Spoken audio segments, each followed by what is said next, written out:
Hey everyone, welcome to today's edition of One Single Story, where each weekday we tackle a single relevant question based on our Bible reading for that day. This week our reading is centered around the book of Colossians, and today I'm joined by Jay Rivenbark and Alyssa Bream. This is one of my favorite chapters in all of the Bible. It is a revert to passage that I go to often,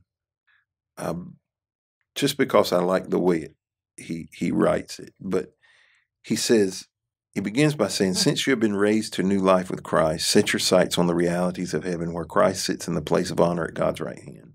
Think about that, things of heaven and not the things of earth.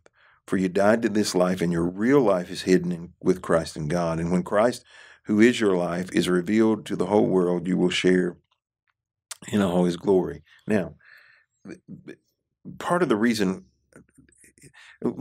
why I appreciate this podcast this week is because we've spent 3 days talking about not following rules. And then he begins, or chapter 3 begins by talking about our identity is hidden in Christ. But then he tells us some things, if you want to say rules, that we should do.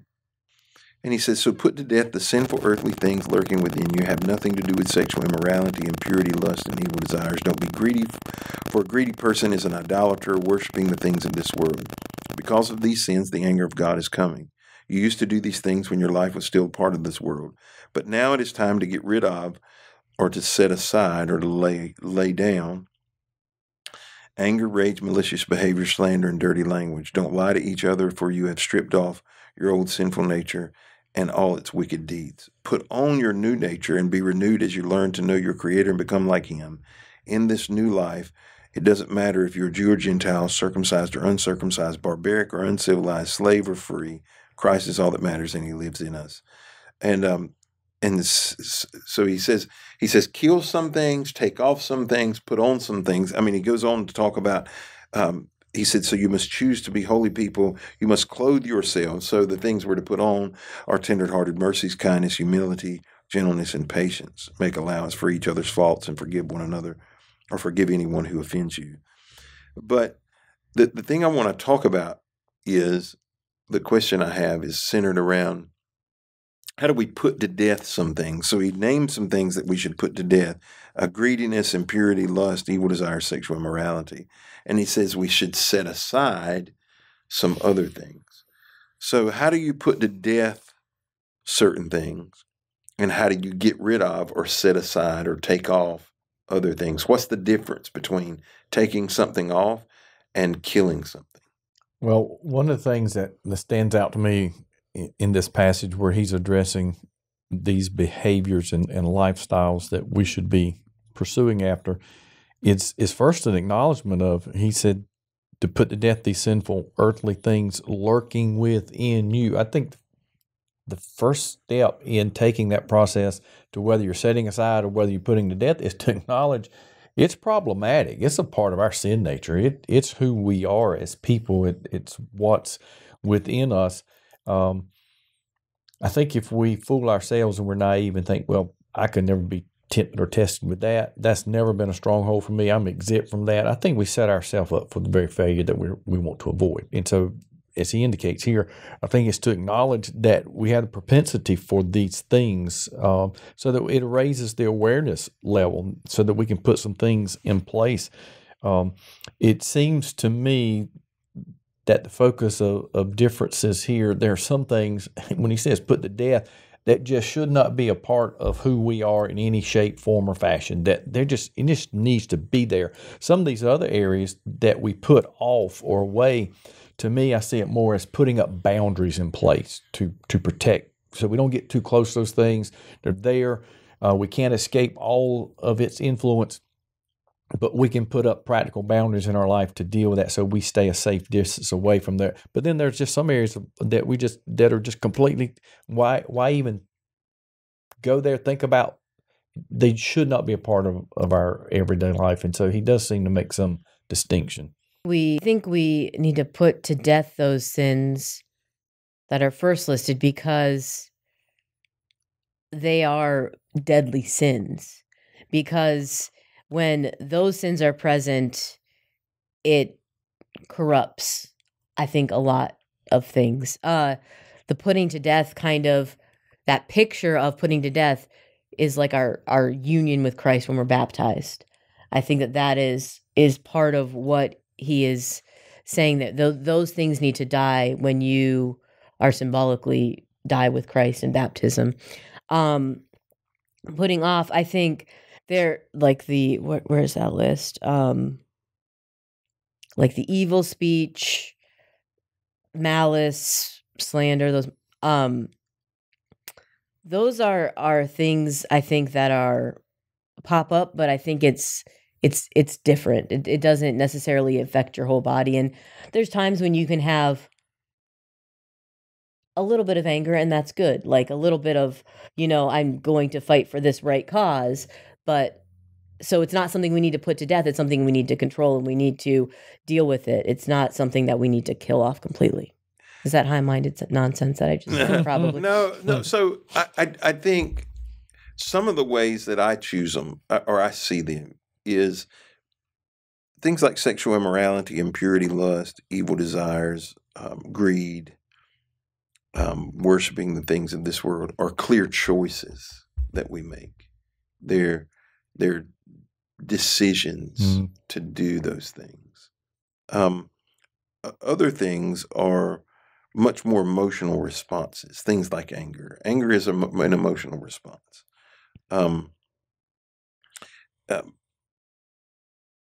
Slander. I don't think when he talks about dirty language, I'm not sure he's thinking the same thing we would think but he could be. It's hard to know.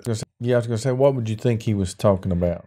When I think dirty language, I think of off-color, sexually related comments or cursing. Those would be the two things that I would think.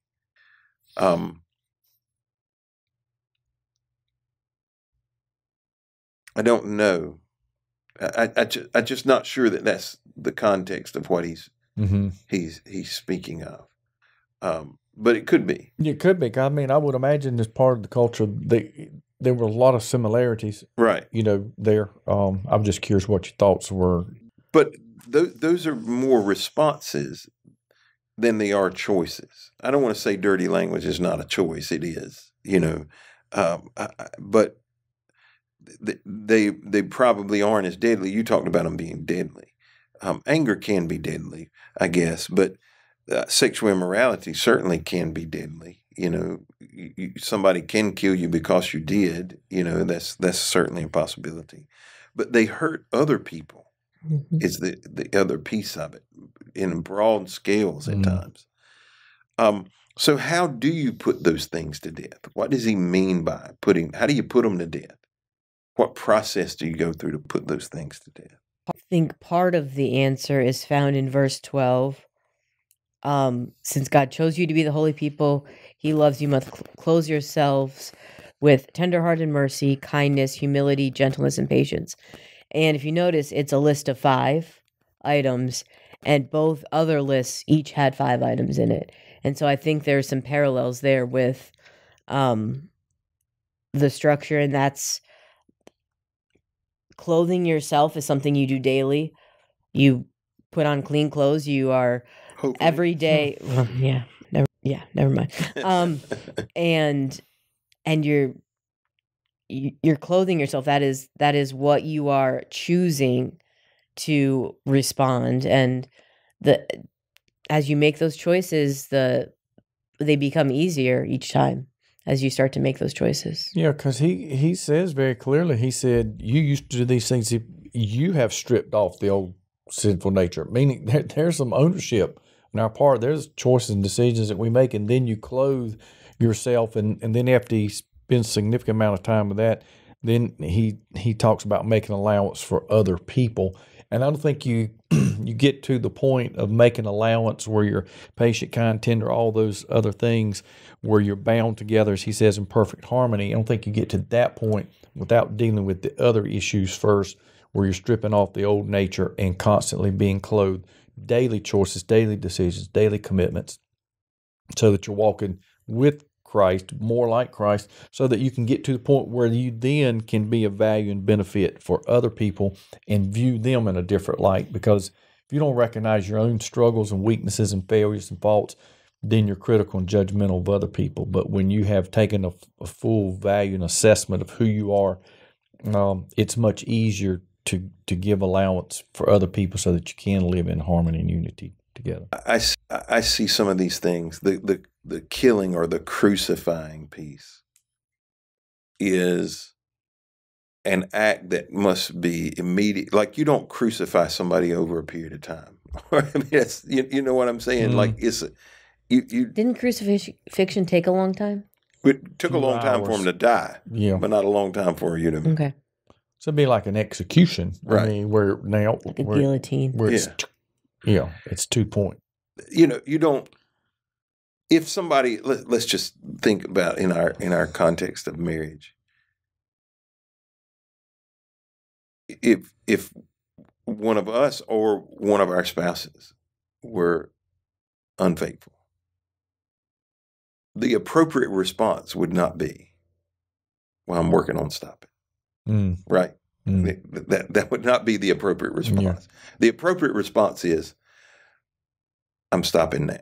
It's over. It's done with." Like, that's the only way to move forward is for there to be an immediate, a dead end. I'm killing it. Yes, not just stopping and changing and, like you said, putting an end, death to that, but then it is moving in this direction and doing certain other things. It then becomes putting on the both. Things. That's right. But it's twofold. And I don't think greed.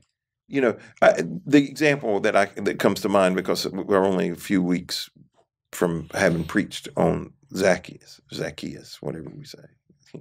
You roll your eyes every time I say it. How do you say it, Jay? Either one. Zacchaeus was a wee little man. How did you say it growing up? Zacchaeus. You did? Yeah. Okay.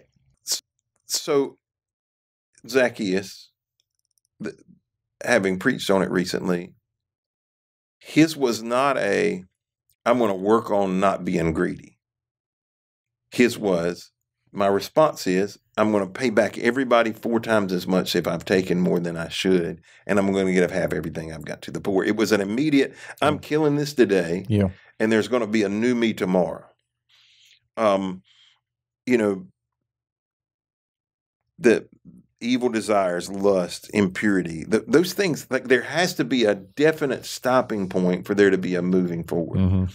Anger issues, though, are different. It's hard to say, okay, this is the day I was no longer angry, and now I'm not angry.